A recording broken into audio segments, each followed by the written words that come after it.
What would you do if, in the dead of night, you heard a sound that felt like a cry for help? Picture this. You're alone, miles from civilization, wrapped in the suffocating silence of a Canadian winter. The kind of silence that makes your ears ring, where every breath creates a cloud so thick it might as well be smoke.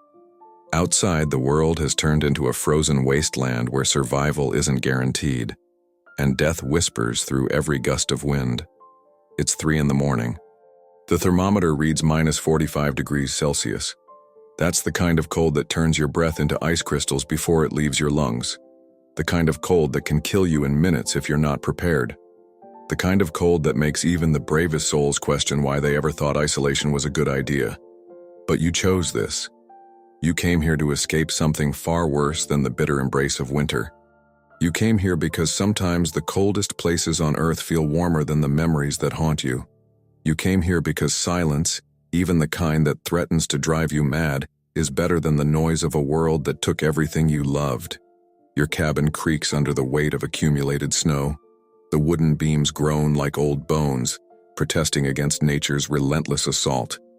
Inside, the fire crackles with a desperate hunger, consuming log after log in a futile attempt to push back the darkness that seems to seep through every crack, every gap, every imperfection in your makeshift fortress. You've grown accustomed to the sounds of winter. The wind that howls like a banshee, the trees that snap under pressure, creating gunshot-like cracks that echo through the forest. The settling of snow that sometimes sounds like footsteps, making your heart race until logic reminds you that no sane creature would venture out in this weather. But tonight, something is different. It starts as a whisper, a sound so faint you almost convince yourself it's just your imagination playing tricks on you.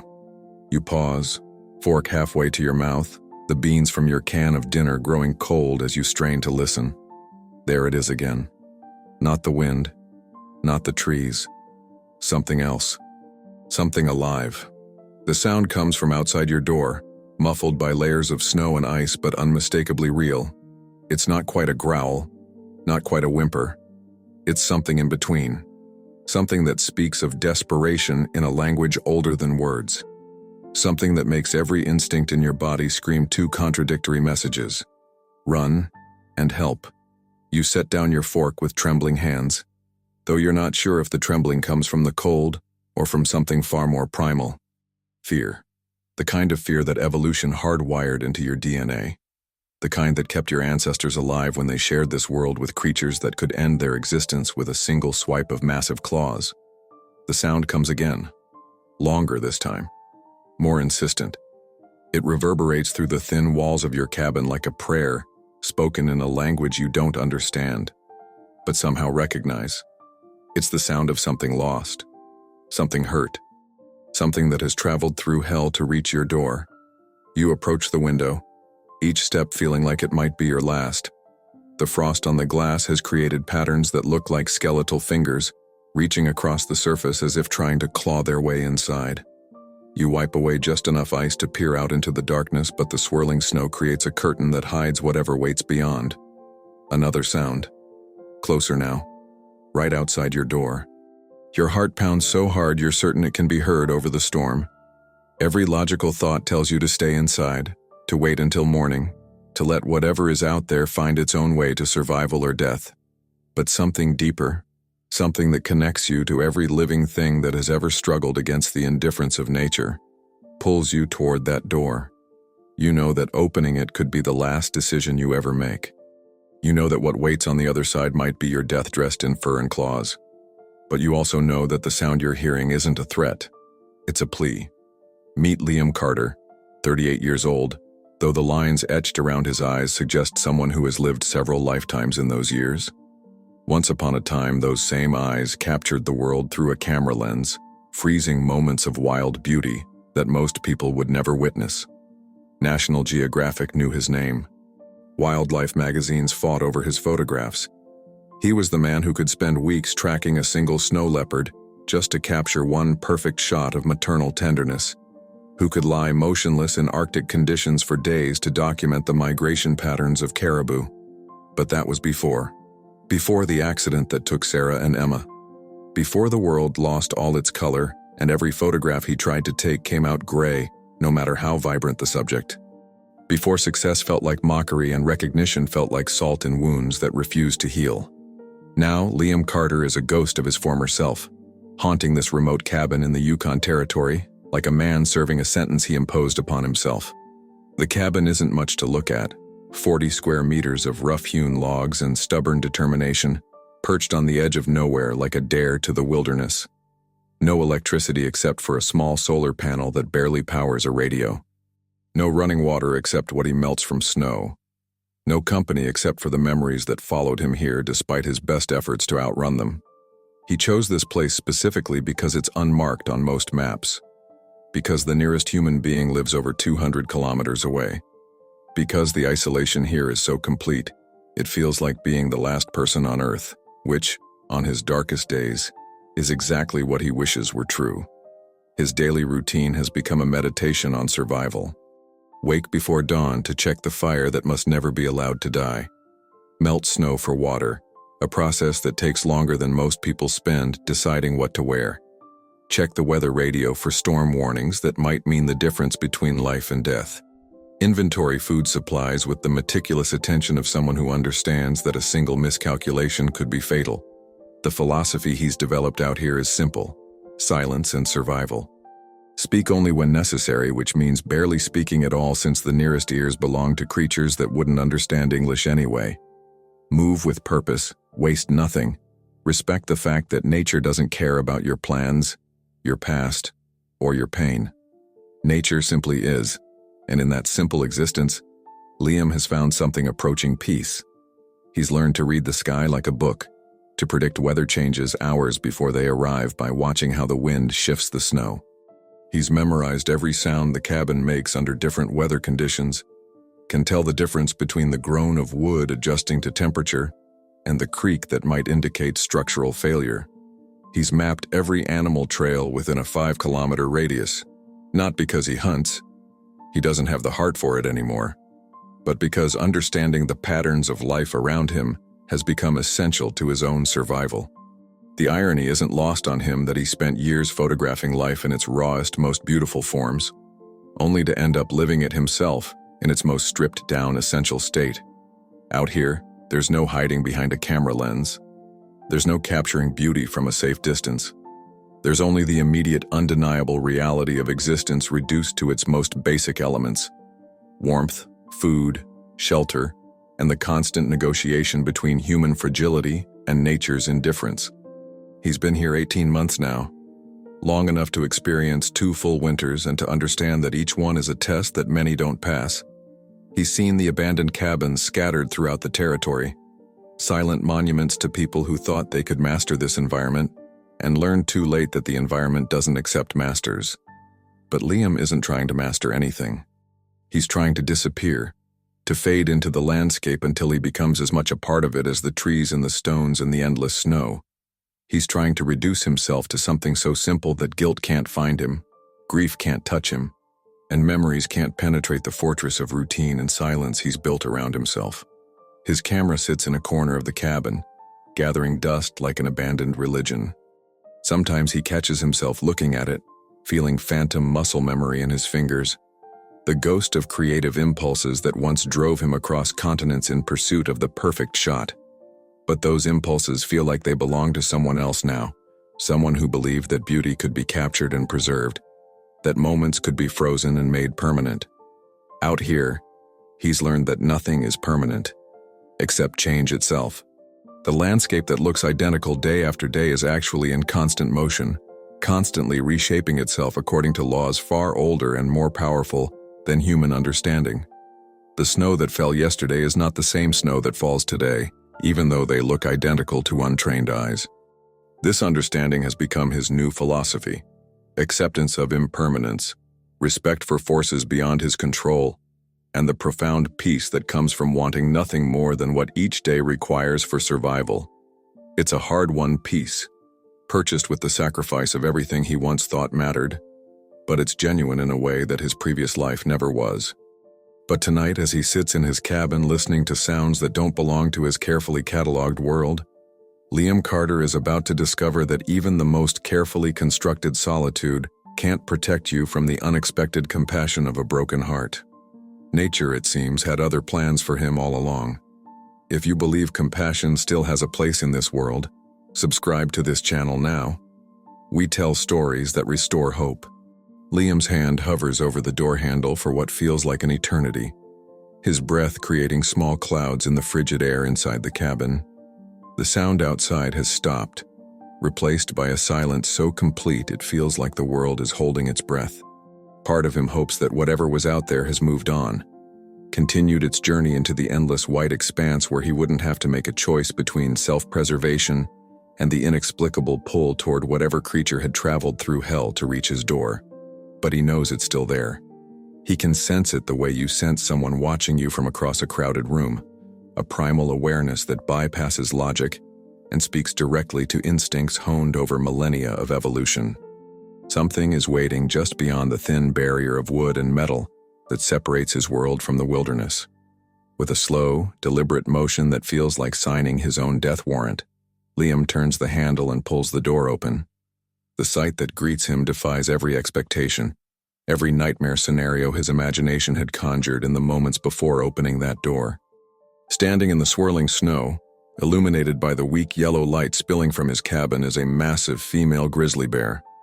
But this isn't the fearsome predator of wildlife documentaries or horror stories.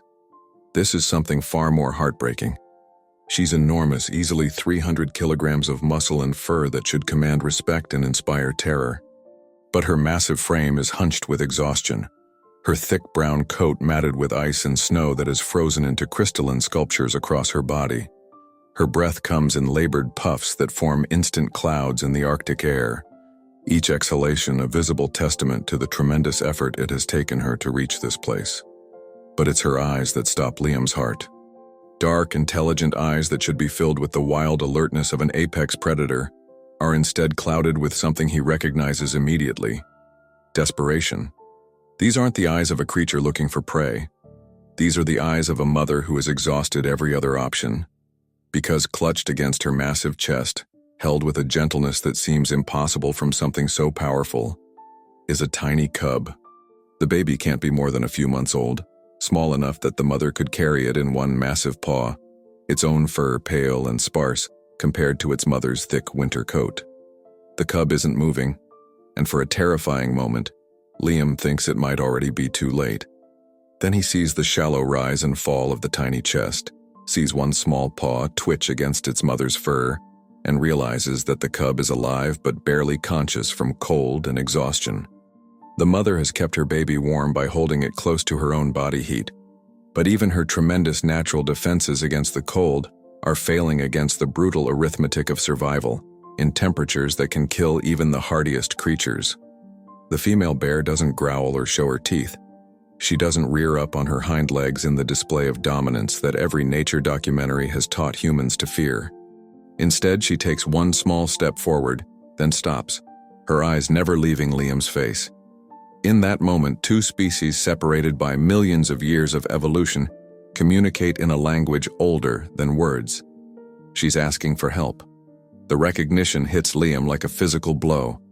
This magnificent creature, this symbol of untamed wilderness that could kill him with a casual swipe of her massive paw, has somehow understood that the warm light spilling from his cabin represents safety for her dying cub.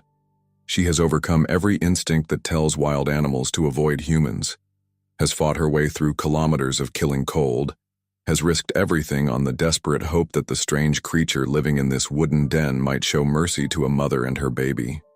Liam's mind races through every piece of wildlife knowledge he's accumulated over decades of photographing dangerous animals. Every expert he's ever consulted has emphasized the same cardinal rule: never get between a mother bear and her cub. But looking at this exhausted female, seeing the way she holds her baby with infinite care while her own body trembles with cold and fatigue, he realizes that all the conventional wisdom in the world means nothing in the face of maternal desperation. The bear takes another tentative step forward, then another, each movement careful and deliberate, as if she understands that any sudden motion might shatter this fragile moment of interspecies trust. Her massive paws, which could easily crush a human skull, move through the snow with surprising delicacy, each step calculated to avoid appearing threatening.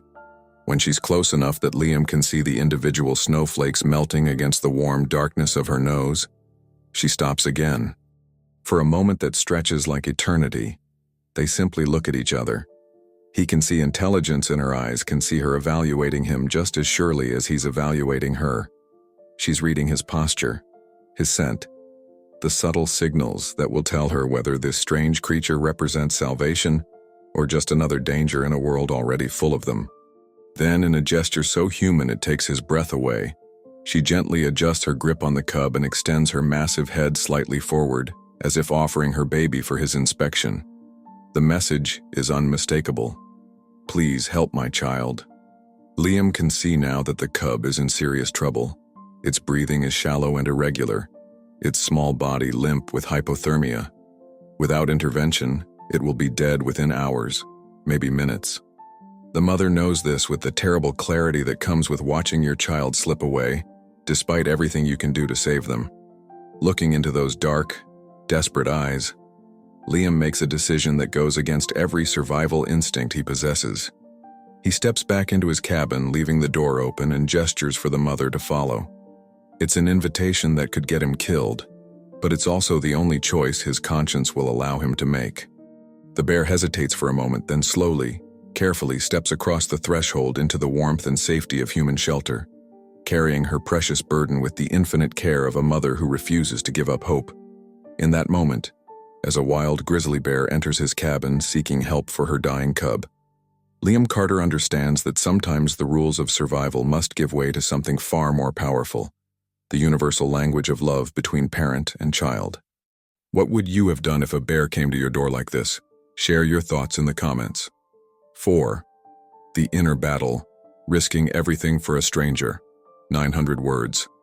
The moment the massive grizzly crosses the threshold of his cabin, Liam's rational mind explodes into a cacophony of warnings, each more urgent than the last. This is insane. This is suicide. This is everything he's been taught never to do in a lifetime of studying dangerous wildlife. Every survival manual ever written would classify this moment as the exact point where good intentions meet violent death. 300 kilograms of apex predator now occupy his tiny living space, making the cabin feel impossibly small. Her massive presence seems to absorb all the available oxygen, turning the air thick with tension and the wild musk of untamed wilderness. One sweep of her powerful paw could shatter his skull. One bite from jaws designed to crack bone could end his existence in seconds. He's essentially invited death itself to sit by his fireplace and warm itself. But even as these thoughts race through his mind, Liam finds himself moving with strange calmness, driven by something deeper than fear or logic. The mother bear settles carefully near his fireplace, positioning herself so that the heat radiates directly onto the unconscious cub. She holds her baby with infinite tenderness, supporting its tiny head with one massive paw, while using her own body to create a windbreak against the cold air still flowing through the open door. Liam forces himself to think past the surreal nature of the situation. The cub is dying of hypothermia. Every minute of delay brings it closer to the point where even warmth won't be enough to save it. He's witnessed enough death in the wilderness to recognize the signs: the shallow, irregular breathing, the limp unconsciousness, the way the tiny body seems to be shutting down system by system. Moving slowly to avoid startling the mother, he approaches his supply cabinet and retrieves every blanket he owns. It's not much, 3 wool blankets and a sleeping bag, but they represent the warmest, driest materials he has.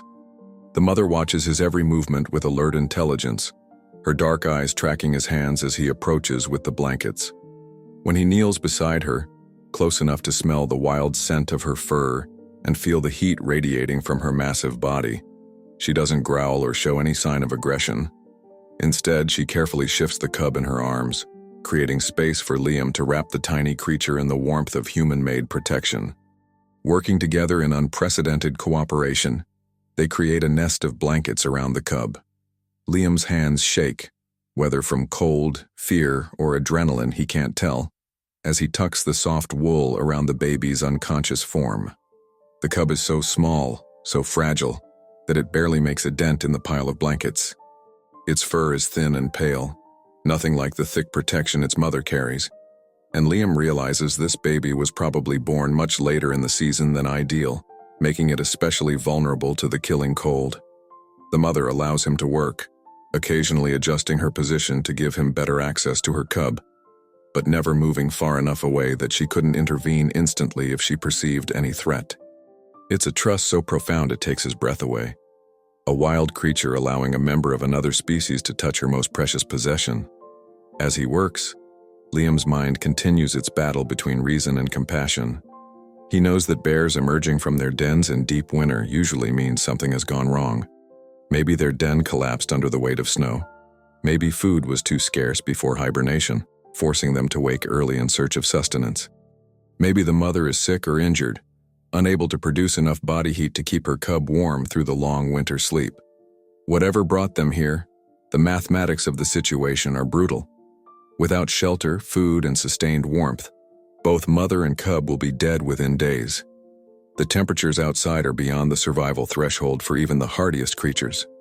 But providing that shelter means sharing his own limited resources calculated to keep exactly one human alive through the winter, not a family of bears. The logical choice is obvious. Let them warm up enough to regain their strength, then send them on their way before his supplies are depleted.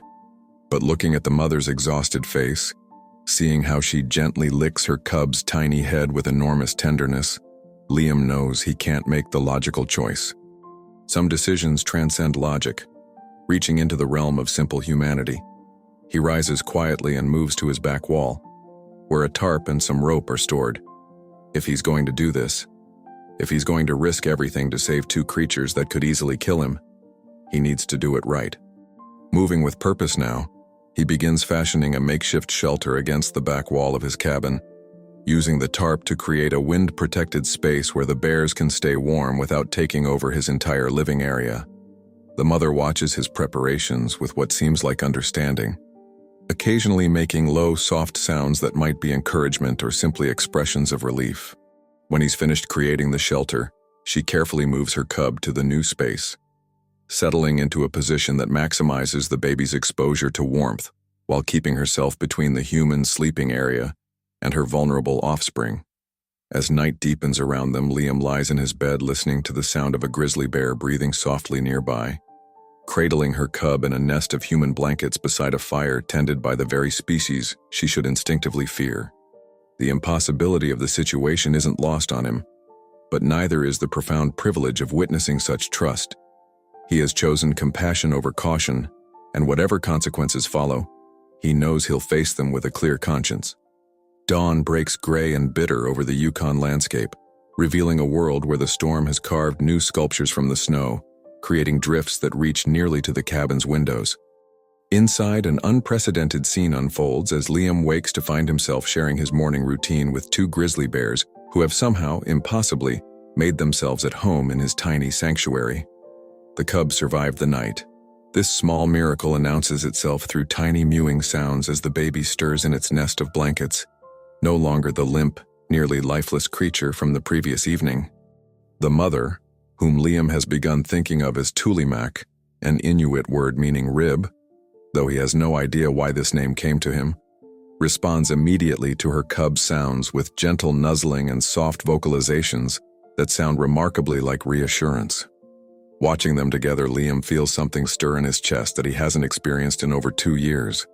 Wonder uncomplicated by grief. The tenderness between mother and child transcends species, touching something universal in the language of love and protection. Tulimak's massive paws, capable of tearing a man apart, cradle her cub with delicacy that would shame the most careful human parent. The second day brings new challenges and new understanding. Food becomes a pressing concern as Liam calculates his stores against the unexpected demands of feeding creatures whose daily caloric needs dwarf his own. But Tulimak proves to be more resourceful than he anticipated.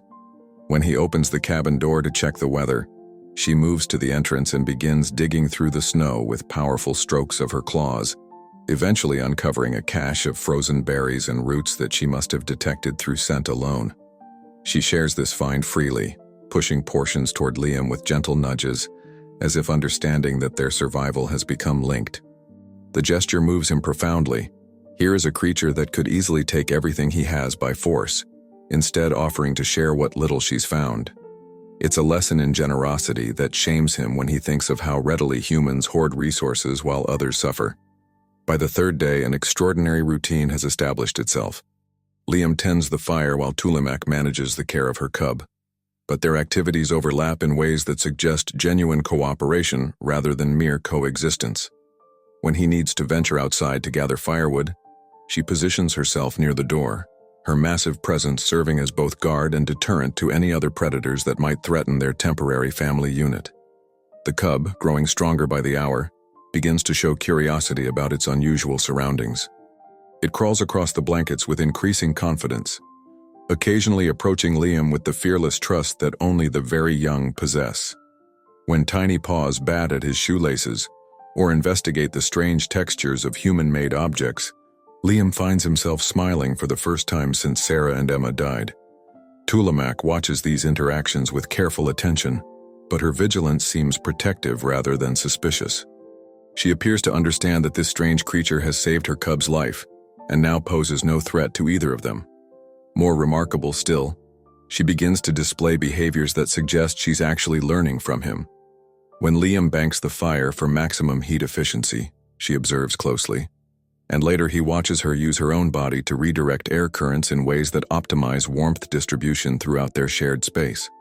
When he demonstrates how to melt snow for drinking water, she begins bringing him clean snow from outside, somehow understanding that not all snow is equally pure or suitable for consumption.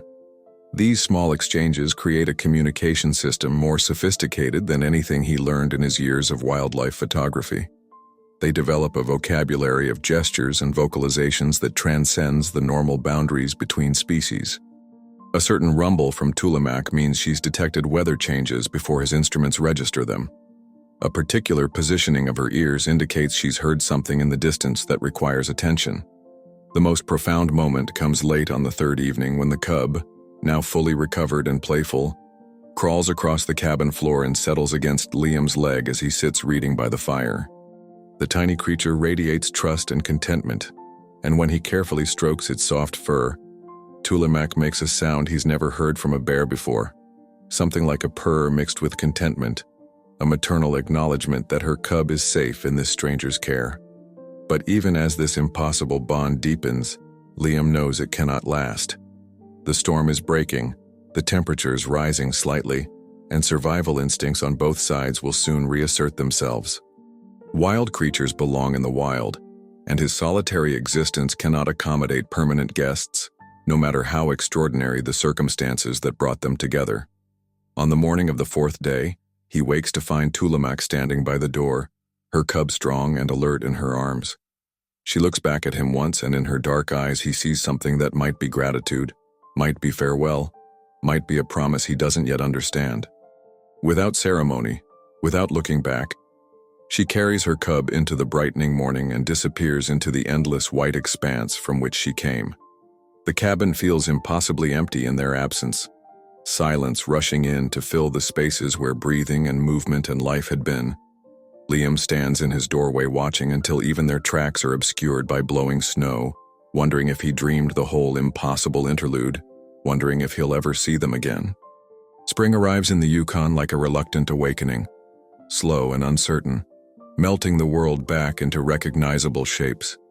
The snow that once threatened to bury Liam's cabin retreats gradually, revealing the hidden landscape beneath like secrets slowly coming to light. As patches of brown earth emerge and the first tentative sounds of returning birds pierce the silence, Liam realizes that his season of profound isolation is drawing to a close.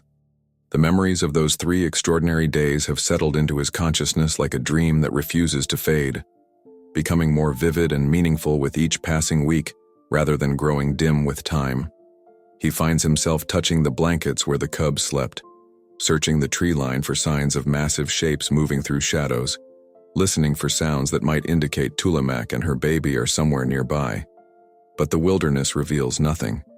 Whatever paths they've taken, whatever den they've found or territory they've claimed, It exists beyond his ability to discover. They've returned to the vast anonymity of the wild, leaving behind only the lingering sense that something profound occurred within these walls, something that changed the fundamental nature of his solitude. When the bush plane finally arrives to extract him from his winter retreat, the pilot, a weathered man named Morrison who's been flying these routes for 30 years, immediately notices something different about Liam. "You look better than when I dropped you off," Morrison observes as they load his meager possessions into the small aircraft. "Winter usually takes more out of people than it gives back." Liam nods, but doesn't elaborate. How could he explain that somewhere in the depths of the killing cold, he discovered that compassion wasn't just a luxury for those with comfortable lives, but a necessity that connects all living things in their struggle for survival? How could he describe the way a mother bear's trust had somehow begun to heal wounds he thought were permanent? The flight back to Whitehorse takes 2 hours, carrying him over the landscape where Tulimak and her cub are living their lives in ways he can only imagine. From the air, the wilderness looks infinite, a white and green expanse that could hide a million secrets. They're down there somewhere, he knows, but they might as well be on another planet for all the likelihood he'll encounter them again. Returning to civilization feels like wearing clothes that no longer fit properly. The noise of traffic, the constant hum of electricity, the press of people with their urgent concerns about things that seem suddenly trivial, all of it creates a dissonance that makes him feel like a visitor in his own life. He moves through the rituals of re-engagement like someone learning a foreign language he once spoke fluently. His apartment, which he'd maintained as a base of operations, even while living in isolation, feels like a museum of someone else's existence. The walls display his award-winning photographs of wildlife from around the world: tigers in India, elephants in Africa, polar bears in the Arctic. But now they seem like mere shadows compared to the intimate reality of sharing space with wild creatures, of earning their trust, of becoming temporarily part of their survival story. Friends and colleagues welcome him back with varying degrees of concern and curiosity. They want to know how he survived the isolation, whether he's ready to return to work, if the retreat accomplished whatever healing he'd hoped to find in the wilderness. Their questions are well-intentioned, but impossible to answer honestly. The most important thing that happened to him out there, the most transformative experience of his life, is something they would never believe. He makes attempts to resume his old routines, to reconnect with the professional photography world that once defined his identity. He attends meetings, reviews potential assignments, even picks up his camera for the first time in months. But something essential is missing. The drive that once pushed him across continents in pursuit of the perfect shot, the ambition that made him one of the most sought-after wildlife photographers in the world, feels hollow now. What's missing isn't motivation or inspiration. What's missing is the sense of connection, the profound understanding that he'd glimpsed in those 3 days when the boundaries between human and animal, between civilization and wilderness, between fear and trust had dissolved completely. He realizes with growing certainty that his story with the wilderness isn't finished. Tulimak and her cub are still out there, living lives that intersect with his in ways he doesn't yet understand but can't ignore. Did this moment move you? Give it a like. It helps us bring more stories like this to life. Time moves differently for those who have touched something beyond the ordinary boundaries of human experience. 5 years pass in the world of schedules and deadlines, of professional obligations and social expectations. But for Liam Carter, those years feel like an extended holding pattern, a suspension between the life he once knew and a truth he can't quite name. He's rebuilt his career to some extent, though it looks different now than it did before his retreat to the Yukon. Instead of chasing exotic assignments in far-flung locations, he focuses on conservation photography, documenting the increasingly fragile relationship between humans and the natural world. His work carries a depth of understanding that critics notice immediately. There's something in his images that speaks to connection rather than mere observation, as if he's somehow captured the soul of his subjects rather than just their physical forms. But success feels hollow when measured against the memory of those 3 days. Awards and exhibitions, magazine covers and documentary features, all of it seems like noise compared to the profound silence he shared with Tulimak and her cub. The photography world celebrates his new maturity, his evolved perspective, without understanding that what they're seeing in his work is the reflection of an experience that transcends anything a career could offer. The pull begins subtly, like a frequency just below the threshold of conscious hearing. It starts in late autumn, as the first frost transforms the world around his Toronto studio into something that reminds him of that winter landscape. He finds himself standing at his window longer than necessary, watching the way morning light catches on ice crystals, remembering how different light looked when filtered through the frost on his cabin windows. The feeling intensifies as winter deepens. Television weather reports about Arctic conditions in the Northern Territories trigger something visceral in his chest. Not anxiety about the cold, but a longing so profound it feels like homesickness for a place that was never really home. He begins having dreams where he's walking through snow-covered forests, following massive paw prints that lead always towards something just beyond his vision. By December, the pull has become undeniable. It's more than nostalgia, more than curiosity about what became of the bears who touched his life so briefly. It's a sense of unfinished business, of a story that requires completion, of a connection that transcends the normal boundaries between human and animal experience. Friends notice the change in him, the distraction that sometimes makes him pause mid-conversation, as if listening to something they can't hear. Sarah's sister, who has remained close to him since the accident, directly asks if he's thinking about returning to the wilderness. When he admits that he is, she responds with understanding rather than concern. Some journeys aren't finished until they're finished, she says, and he realizes she sees something in his face that even he hasn't fully acknowledged. The decision crystallizes on a morning when Toronto wakes to the season's first major snowfall. Looking out at the transformed cityscape, Liam feels the pull intensify to an almost physical sensation, as if something is calling him home to a place he visited only once, but which somehow became the most important location in his life. This time, his preparation is different. 5 years older and wiser, he approaches the return with the meticulous planning of someone who understands both the opportunities and the dangers of the wilderness. He arranges for better equipment, more sophisticated communication tools, supplies calculated not just for survival but for comfort during an extended stay. But beneath the practical preparations lies a deeper anticipation, a sense that he's about to complete something that began in those impossible 3 days when a mother bear trusted him with her most precious possession. He doesn't know what he expects to find when he returns to that remote cabin. Logic tells him that Tulimak and her cub, now a young adult bear, have long since moved on, established territories dozens or hundreds of kilometers away, forgotten entirely about the strange interlude when they shared shelter with a grieving human. Yet something deeper than logic insists that this return is necessary, that the story which began with a cry for help in the depths of winter is not yet complete. There are connections between living things that transcend time and distance. Bonds that once formed continue to exist, even when the creatures involved are separated by years and vast expanses of wilderness. The flight north feels like traveling backward through time, each kilometer carrying him closer to the person he became during those 3 transformative days. As the landscape below shifts from urban to rural to pure wilderness, Liam feels pieces of himself falling back into place, as if he's been living as only a partial version of who he really is. The cabin, when it finally comes into view, looks exactly as he remembered it, small and stubborn against the infinite white expanse, a human footprint barely visible in the vastness of the natural world. But as the plane circles for landing, Liam notices something that makes his heart race. Fresh tracks in the snow around the cabin, tracks too large and too purposeful to belong to any creature except the one he's been thinking about for 5 years. The plane disappears into the gray morning sky, leaving Liam alone with his supplies and a silence so complete, it feels like stepping into a cathedral. But this silence is different from the one he left 5 years ago. It thrums with anticipation, electric with possibility. The tracks he spotted from the air are even more impressive up close. Massive paw prints pressed deep into the snow, so fresh that the edges are still sharp and clear.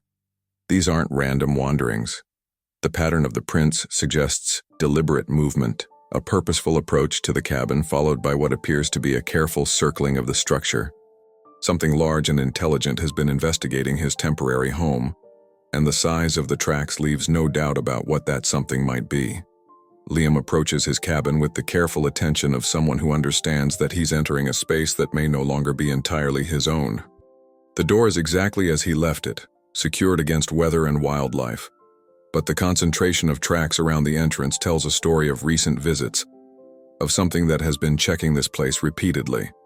As he fumbles with numb fingers to unlock the door, his attention is caught by something that makes him freeze entirely. There, placed with deliberate precision on the small shelf beside his doorframe, is a fresh salmon. Not just any fish, but a perfect specimen, silver-scaled and pristine, still showing the slight stiffness that indicates it was caught recently and left here with purposeful intent. The placement is too precise to be accidental, too deliberate to be the work of any predator. No scavenger would leave such a prize untouched in a location where other animals could easily claim it.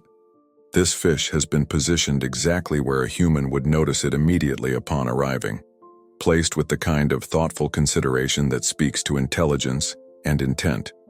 Liam's hands shake as he examines the gift, for that's unmistakably what it is. The salmon shows no marks of random predation, no tears from casual hunting. Instead, it bears the precise puncture marks of powerful canine teeth, applied with the surgical precision that comes from a lifetime of efficient hunting. This fish was caught specifically, killed cleanly, and delivered with purpose. Beside the salmon pressed deep into the snow are the massive paw prints he's been following. But now he can see them clearly, and his breath catches as recognition floods through him. These prints are larger than they were 5 years ago, but the distinctive pattern of the pad, the slight asymmetry in the left front paw that he remembers from tracking her movements around his cabin, the spacing that indicates a specific gait, these are Tulimak's tracks. She's been here recently, and she's left him a gift. The implications stagger him. This means she not only survived those vulnerable months after leaving his cabin with her newborn cub, but thrived. The size of her current tracks indicates she's grown even larger, reached full maturity as a dominant predator in this harsh landscape. But more than survival, this gift suggests something that should be impossible: memory, recognition, and what can only be described as gratitude. As he stands in the doorway holding the salmon, Liam notices other details that speak to the deliberate nature of this offering. The area around his door has been cleared of snow with powerful sweeps that could only come from massive paws. Not cleared randomly, but methodically, creating a clean space where a human could easily spot what had been left for him. Near the tree line, perhaps 50 meters away, he catches a glimpse of movement. For just a moment, a massive brown shape is visible between the spruce trees, motionless and watchful. The distance is too great to make out details, but the size and positioning suggest a large bear observing his arrival, waiting to see his reaction to the gift that has been left. Liam raises one hand in a slow, deliberate gesture, not a wave exactly, but an acknowledgement, a sign that he has seen and understood the message that has been left for him. The shape in the tree line remains motionless for several more moments, then melts back into the forest with the fluid grace that only truly wild creatures possess. The message is unmistakable. I remember you. I remember what you did for us. This is my way of saying thank you. Standing in the doorway of his cabin, holding a salmon that represents far more than mere food, Liam feels tears freezing on his cheeks before he realizes he's crying. These aren't tears of sadness, but of overwhelming recognition that some connections transcend every barrier that should separate species, that love and gratitude and memory are languages spoken by more than just humans. The salmon in his hands is perfect protein that will sustain him during his first days back in the wilderness. But it's also proof that compassion creates bonds that endure across years and vast distances. Tulimak not only remembered the human who helped save her cub's life, but somehow understood that he would return to this place and prepared a welcome that speaks to intelligence and emotional depth that science is only beginning to understand in wild animals. This moment, standing in the doorway between human civilization and wild nature, holding a gift that bridges two worlds, feels like the completion of something that began 5 years ago with a desperate mother's plea for help. But it also feels like the beginning of something new, a deeper understanding of the connections that bind all living things in the endless dance of survival and mutual aid. Where in the world are you watching this story from? Tell us in the comments. As evening settles over the Yukon wilderness, and Liam prepares the salmon that serves as both sustenance and symbol, he finds himself reflecting on a truth that 5 years of distance have only made clearer. The rules of survival and the rules of the heart operate by completely different logics, and sometimes the most profound acts of survival require abandoning everything logic tells us about self-preservation. Every survival manual ever written would have advised him to turn away that desperate mother bear 5 years ago. Every expert he'd ever consulted about dangerous wildlife encounters had emphasized the same fundamental principle: maintain distance, avoid interaction, prioritize human safety above all other considerations. These weren't arbitrary rules born from cruelty or indifference. They were hard-won wisdom distilled from thousands of encounters between humans and apex predators. Guidelines written in the blood of those who learned too late that wild animals are precisely that, wild. But sitting here now, nourished by food provided by the very creature he was supposed to fear, Liam understands that survival itself is more complex than any manual can capture. True survival, the kind that preserves not just life but meaning, not just existence but purpose, sometimes requires us to risk everything for connections that transcend species boundaries. The salmon tastes different from any fish he's ever eaten, seasoned not just with hunger but with gratitude and recognition. Each bite carries the weight of relationship, the flavor of trust between creatures who should be enemies, but chose instead to become something unprecedented, a family bound not by blood or species, but by mutual aid in the face of impossible circumstances. Nature had taught him something the civilized world seemed to have forgotten entirely. In a culture obsessed with individual achievement, personal advancement, and the accumulation of resources, the idea that survival might actually depend on our willingness to risk everything for strangers, even strangers of different species, had become almost incomprehensible. But here, in this place where survival is stripped down to its most essential elements, Liam had discovered that the mathematics of existence include variables that can't be quantified in terms of calories or degrees of warmth. Compassion, it turns out, isn't a luxury that comfortable people can afford to extend to others. Compassion is a survival strategy, a way of creating bonds that transcend the immediate struggle for resources and establish networks of mutual support that benefit everyone involved. The evidence surrounds him. A bear who not only remembered an act of kindness, but found a way to reciprocate it years later. A relationship that survived separation, distance, and the normal tendency of wild animals to avoid human contact. A connection that proved stronger than instinct, more durable than logic, more reliable than any survival strategy based purely on individual self-interest. He hadn't saved just a dying cub that night 5 years ago. He had saved himself from a form of spiritual hypothermia more dangerous than any physical cold. The slow death that comes from complete isolation, from the belief that survival requires us to close our hearts to anything beyond our own immediate needs. The gift of the salmon proves that his act of compassion had created ripples extending far beyond that single night of desperate need. Tulimak had not only survived but learned something about the possibility of trust between species. Her cub had grown up knowing that humans could be sources of aid rather than just threats. The lesson of compassion had been passed down, creating the possibility that other humans might someday benefit from the understanding that generosity creates bonds stronger than fear.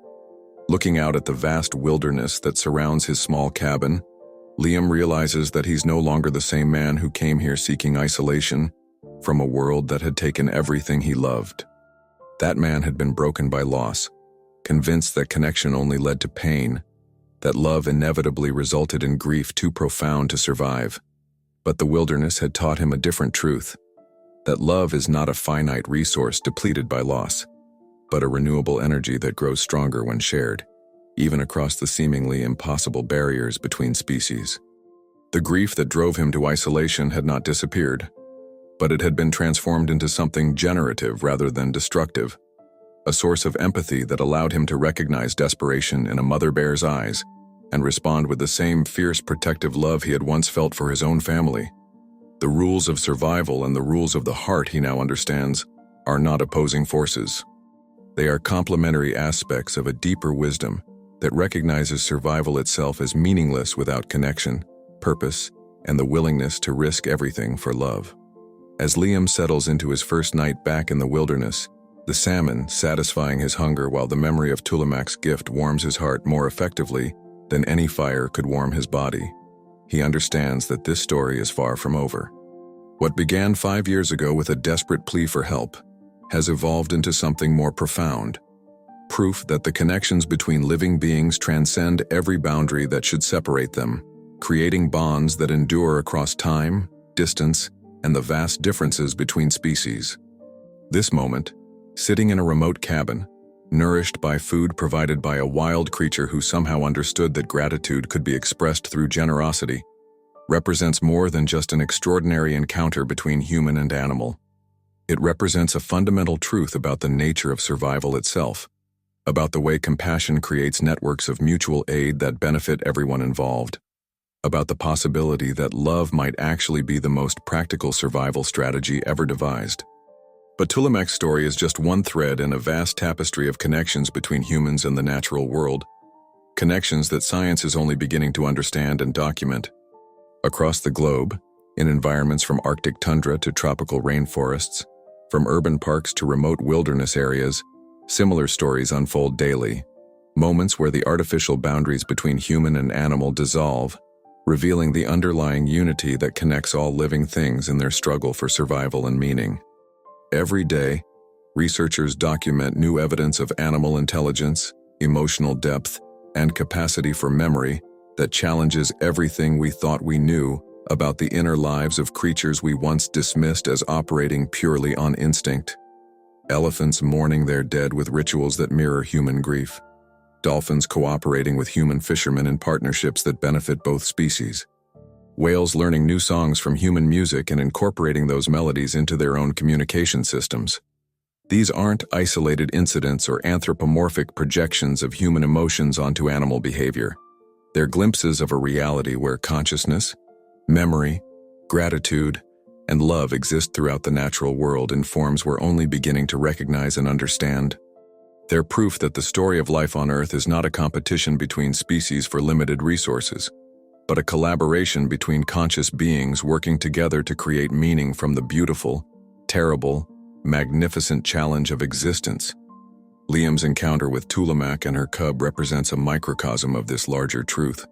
In that moment when a desperate mother bear trusted a grieving human with her most precious possession, two species communicated in a language older than words, creating a bond that would endure for years and ultimately provide sustenance and hope when both creatures needed it most. But this is just the beginning.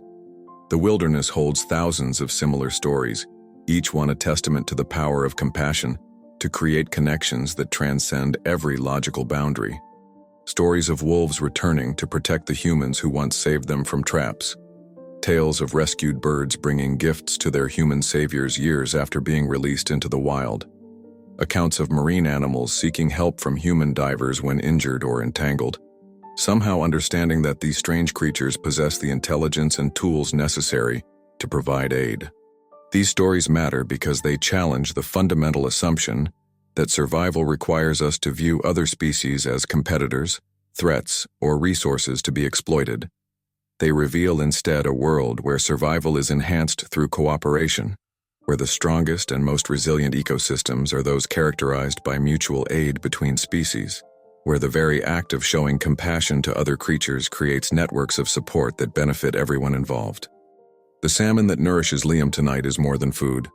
It's proof that kindness creates abundance, that generosity generates returns that compound over time, that the investment of compassion in a moment of crisis can provide dividends for years to come.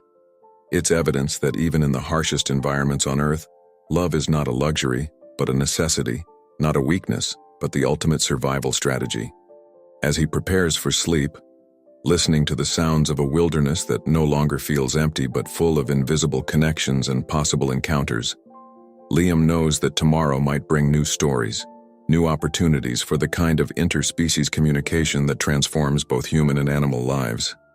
The tracks around his cabin suggest that Tulamac is not the only creature who remembers human kindness, who has learned that sometimes the strangest-looking predators can become the most reliable allies. This is the world we live in. a world where consciousness extends far beyond human boundaries, where emotional intelligence operates throughout the natural kingdom, where love and gratitude and memory create bonds that endure across seemingly impossible distances. It's a world where every act of compassion toward another living being creates ripples that extend far beyond our ability to track or measure them. The story of Liam and Tulimak is one thread in this vast web of connection, but it's not the only thread, and it's far from the final thread. Every day in wilderness areas and urban environments around the globe, similar stories unfold. Moments of recognition, connection, and mutual aid between species that reveal the underlying unity of all conscious life. This is just one of many stories that prove how powerful the human-animal connection can be. Subscribe now, and click the next video on your screen. You don't want to miss what comes next, because the wilderness holds secrets about consciousness, connection, and love that are only now beginning to be understood. And each story reveals another piece of the magnificent puzzle that connects all living beings in the endless dance of survival, compassion, and hope. The next story is already waiting, and it's going to change everything you thought you knew about the intelligence and emotional depth of the creatures we share this planet with.